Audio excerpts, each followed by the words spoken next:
Guys, welcome to Lavanya's Telugu kitchen. Friends, ఈరోజు recipe వచ్చేసి బెండకాయ మసాలా పులుసు. ఈ బెండకాయ మసాలా పులుసు చాలా టేస్టీగా ఉంటుంది. దీన్ని చేయడానికి ఒక పావు కేజీ బెండకాయ తీసుకోవాలి. ఈ బెండకాయలని శుభ్రంగా కడిగి ఇలా పొడుగ్గా కట్ చేసుకొని తీసుకోవాలి. పొడుగ్గా కట్ చేసుకుంటే బెండకాయ పులుసు చాలా బాగుంటుంది. ఆ తర్వాత ఒక ఉల్లిపాయని, అలాగే 4-5 పచ్చిమిరపకాయలు, ఒక 5-6 వెల్లుల్లిపాయలని క్రష్ చేసుకొని తీసుకోవాలి. కొంచెం కరివేపాకు కూడా తీసుకోవాలి. ఇందులో పొడుగ్గా కట్ చేసుకుంటే కూరగాయ ముక్కలు పులుసు చాలా బాగుంటుంది. ఆ తర్వాత దీనిలోకి ఒక చిన్న నిమ్మకాయ సైజ్ అంతా చింతపండుని తీసుకోవాలి.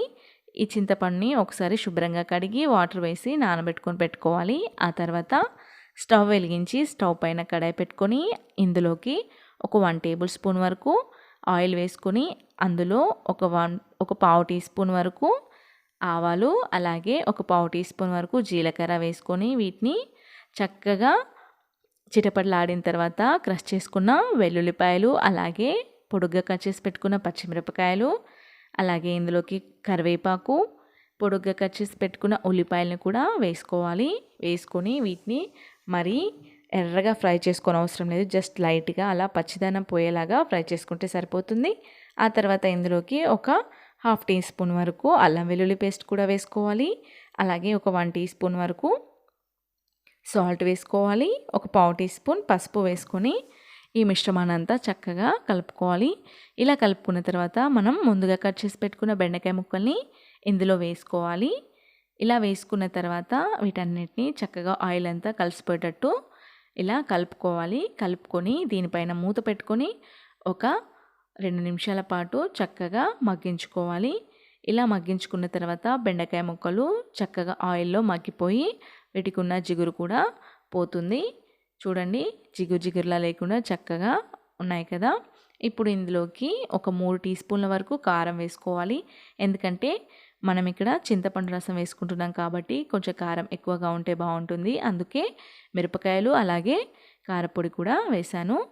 ఆ తర్వాత ఇందులోకి మనం వేయించి పొడి చేసి పెట్టుకున్న మెంతుల పొడి వేసుకుంటే ఈ పులుసులో చాలా బాగుంటుంది. అందుకే నేను పొడి చేసి పెట్టి వేశాను.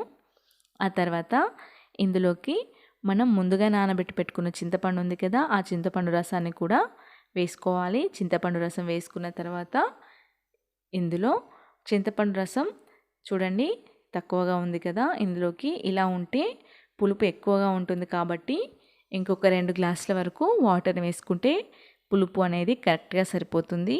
ఆ తర్వాత ఇందులోకి ఒక 1 టీ స్పూన్ వరకు ధనియాల పొడి, అలాగే రుచికి సరిపడా ఉప్పు వేసుకోవాలి. వేసుకున్న తర్వాత ఇదంతా చక్కగా కలుపుకోవాలి.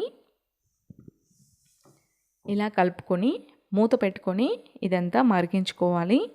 ఇలా మూత పెట్టుకొని మీడియం ఫ్లేమ్లో పెట్టి మరిగించుకుంటే బెండకాయ పులుసు చక్కగా మరిగిపోయింది. చూడండి, అలాగే చిక్కగా కూడా వచ్చింది.